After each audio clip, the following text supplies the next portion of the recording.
მე-19 საუკუნის ბოლოს ამ შენობაში ძმები ნობელების კომპანიის ერთ-ერთი სათაო ოფისი, ბათუმის კანტორა იყო განთავსებული. ნავთობმაგნატების გამოგონებები სწორედ ამ შენობაში იქნებოდა. 2007 წელს აქ მუზეუმი გაიხსნა. ძმები ნობელების სახელობის ბათუმის ტექნოლოგიურ მუზეუმში 150-ზე მეტი ექსპონატი ინახება.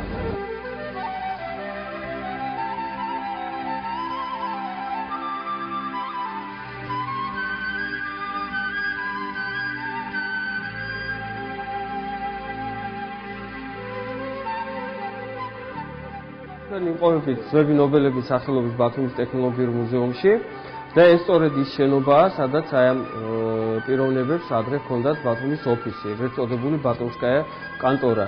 და ეს არის სწორედ ის შენობა შემორჩენილი, ერთ-ერთი ძველი, განსხვავებული თავისი არქიტექტურით, როგორც თქვენ ნახეთ, აი გარედან მას აქვს მეორე სართულზე გადასაადგილებელი, ეგრეთ წოდებული კოშკი. აქ წარმოდგენილი არიან ძმები რობერტი და ლუდვიგი.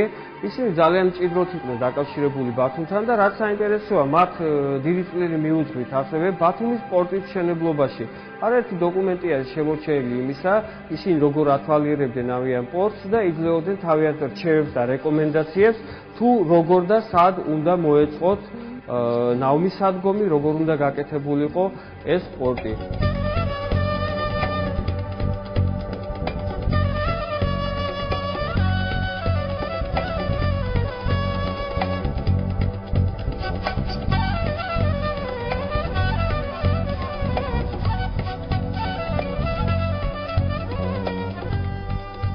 ძმები ნობელების საქმიანობა, რომ დაკავშირებულია ჩვენს ქალაქსა და მის ისტორიასთან, ამაზე მეტყველებს პროკუჯინგორსკის აი ეს ფოტოც ბათუმი ნობელის ქალაქი. ანუ იმ დროისათვის ნავთობის მოპოვების ტექნოლოგიები ძალიან დაბალ დონეზე იყო და სწორედ ნობელების დამსახურებაა ის, რომ მათ გადაწყვეტეს აი ამ სფეროში დაენერგათ ტექნოლოგიური სიახლეები. ანუ ეს სიახლეები უკავშირდება მილსადენების გაყვანას, ვაგონ ცისტერნების მშენებლობას, პირველი გადასხმითი ტანკერის მშენებლობას, რომელსაც შემდგომ ზოროასტერი უწოდეს.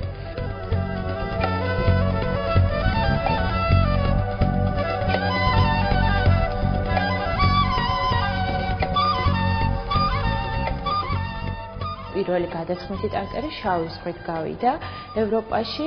ზოროასტერი ლუდვიგ ნობელის ნახაზების მიხედვით აიგო შვედეთში და როდესაც დაუწერელი კანონის მიხედვით საერთოდ გემებს ქალის სახელებს არქმევენ.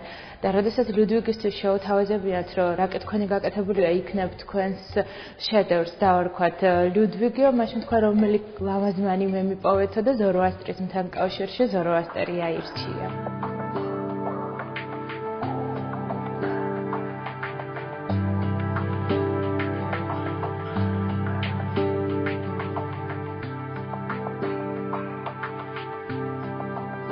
ნობელები საერთოდ გაუმგონებელთა ოჯახი იყო, ძალიან ცნობილი ოჯახი იყო ეს. გარდა იმისა, რომ ალფრედს ჰქონდა 300-ზე მეტი გამოგონება, მას დიდი წვლილი მიუძღვის იმდროინდელი ტექნიკის და ინჟინერიის განვითარებას.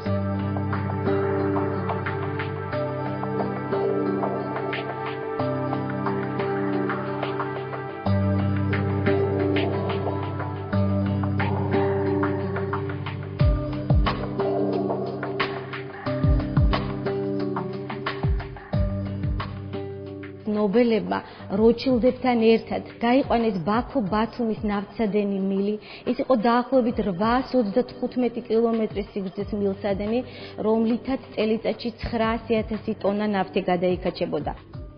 1906 წელს დასრულდა ბაქო-ბათუმის მილსადენის მშენებლობა და აი ამ მილსადენზე სულ ასეთი 16 ორთქლის ტუმბო იყო დამონტაჟებული, რომელიც შემდეგ რა თქმა უნდა ელექტროენერგიის გამოგონების შემდეგ ელექტროტუმბოებმა შეცვალა. მანთაშევის გემის მაკეტი, ნობელების სამუშაო მაგიდა. ბათუმის ტექნოლოგიურ მუზეუმში არაერთი უნიკალური ექსპონატი ინახება, თუმცა განსაკუთრებით შთამბეჭდავია ამ ჭურჭელში მოთავსებული 1896 წლის დათარიღებული შავი ნედლი ნავთობი და მისგან წარმოებული ნავთი. ხილათი ამოტვიფრულია ნობელების კუთვნილი კომპანიის ბრანობელის სახელწოდება.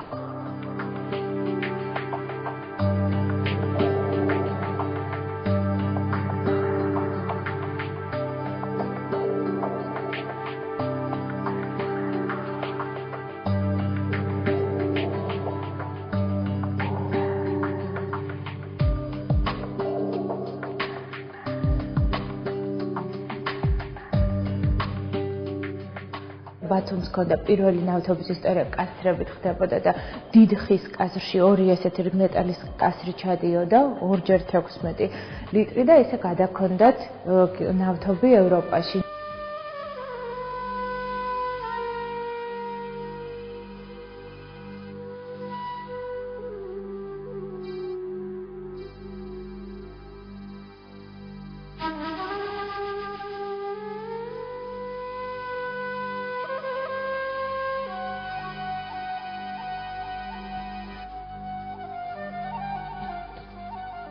ძალიან საინტერესო არის ასევე რუკა, რომელიც ასახავს კომპანია ბრანობელის საწყობებია მოცემული, აი ბათუმი ჩვენი ქალაქი, რომელიც იყო ერთგვარი ჭიშკარი მთელი ევროპისათვის და ძალიან კარგია თუ შევადარებთ მათ, აი პეტრე პირველმა რაც გააკეთა, ააშენა პეტერბურგი, ანუ ევროპის ჭიშკარი დაერქვა, ხო? იმ პერიოდში მე-19 საუკუნისათვის ბათუმაც იგივე როლი შეასრულა.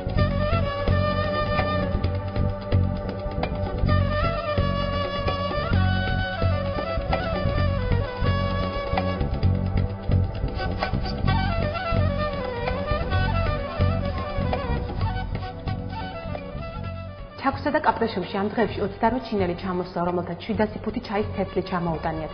ხსენებული ჩინელები პაპოვის მამულში იმუშავებენ. 1897 წელს საქართველოში ჩინელების ჩამოსვლის შესახებ გაზეთი ივერია იუწყებოდა. უცხოურ სტუმართა შორის იყო 23 წლის ვაოჯინჯაო. ჩაქვში 3 თვით ჩამოსული ჩაის სპეციალისტი აჭარაში 30 წელს გაატარებს. სამშობლოში წასვლის წინ კი იტყვის: "მივდივარ, მაგრამ აქ ვტოვებ ჩემს სულსა და გულს, რისთვისაც გიხდით დიდ მადლობას."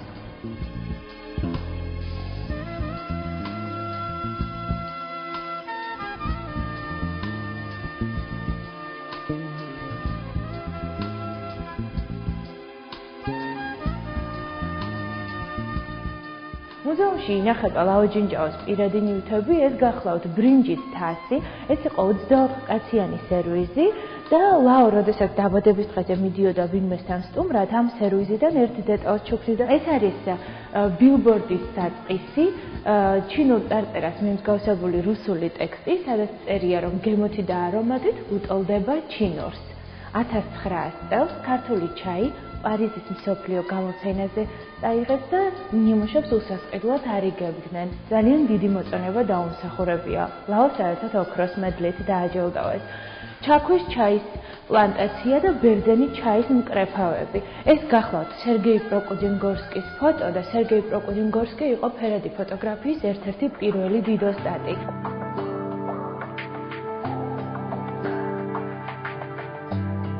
დანელია და კომპანია. გახლავთ ერთადერთი კომპანია იმ დროისათვის, რომელსაც მთელი რუსეთის მასშტაბით ოფიციალურად ჰქონდა ლიცენზია მიღებული იმისათვის, რომ ეწარმოებინა საეკლესიო ღვინო.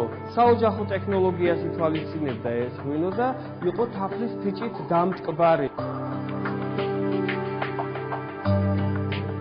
ბათუმის ტექნოლოგიურ მუზეუმში ინახება 1907 წლის დათარიღებული ღვინო. დანელი და კომპანია გასული საუკუნის დასაწყისში ნოვატორი აღმოჩნდა საეკლესიო ღვინის წარმოებაში. საოჯახო ტექნოლოგიით დამზადებულ ღვინოს ჰქონდა სასაქონლო ნიშანი, ლიცენზია, ეტიკეტი და ლოგო. ქართულ მეღვინეს რუსეთის იმპერიის ბაზარზე საკუთარი პროდუქცია ორიგინალური სლოგანით გაქვს. ეტიკეტზე წერია შემცდელი.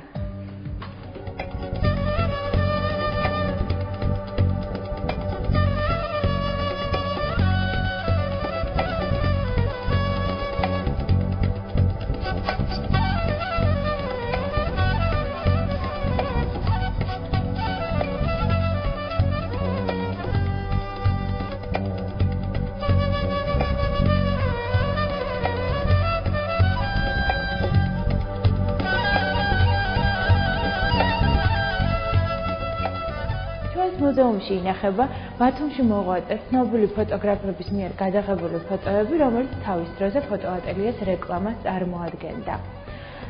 იმდროინდელი ბათუმის მოდის შესახებ შეგვიძლია თავისუფლად ვიმსჯელოთ ფოტოების მიხედვით და შლუ პრივეტ ის ბატუმა კაფე, რომელიც ყველასათვის ცნობილია, დღესდღეობით მემეშ დაბაშიძის გამზირზე მდებარეობს და ცოტამ თუ იცის, რომ იქ ოდესღაც ფოტოატელიე იყო განთავსებული. აქ მოღვაწეობდა გერმანელი ფოტოგრაფი ემ გლაუდანი, რომელსაც სავარაუდოდ მიხეილი უნდა რქმეოდა და მის მიერ არის გადაღებული 1911 წელს ბათუმის უჩვეულო ზამთრის მოსაგონებლად გადაღებული ფოტო.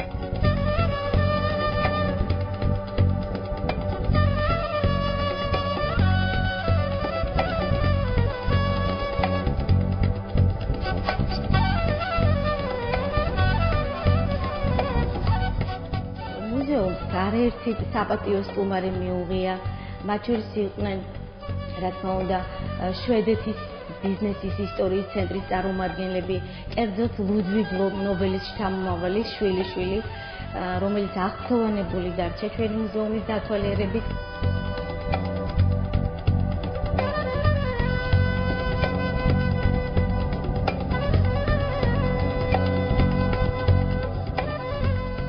ვიცოდით, რომ ბათუმი იყო ერთ-ერთი ევროპის ჭიშკარი, საიდანაც გაქონდათ სხვადასხვა ნავთობი და ასე შემდეგ. არ ვიცოდით თუ როგორი მნიშვნელობა ჰქონდა ამ ყველაფერს და ნუ საიდან მოდიოდნენ თავიდან ძმები ნობელები, მაგრამ აქ ამ მუზეუმში მოხვედრის შემდეგ უკვე ყველაფერი დაწვრილებით და გასაგებად აგვიცნობს, რაც ჩვენთვის ძალიან სასიამოვნო იყო.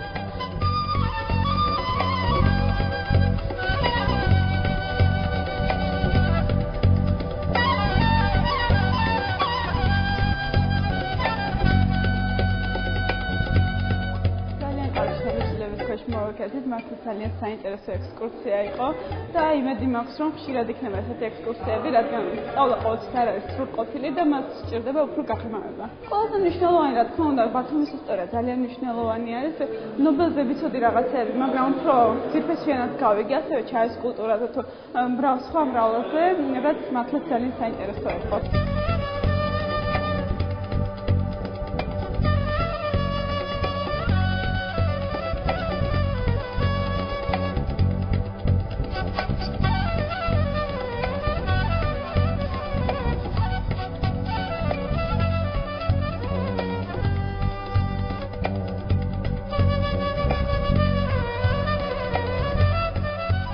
ძალიან საინტერესო იყო, ყველაფერი ძალიან მომეწონა. პირველ რიგში აღნიშნავდი ღვინის შესახებ და რა თქმა უნდა ჩაის შესახებ, როდესაც პირველში მოვიდა ბათუმში. ბევრი რამ ვიცოდი ამათ შესახებ, მაგრამ ძალიან უფრო გავაღრმავე ეს ცოდნა.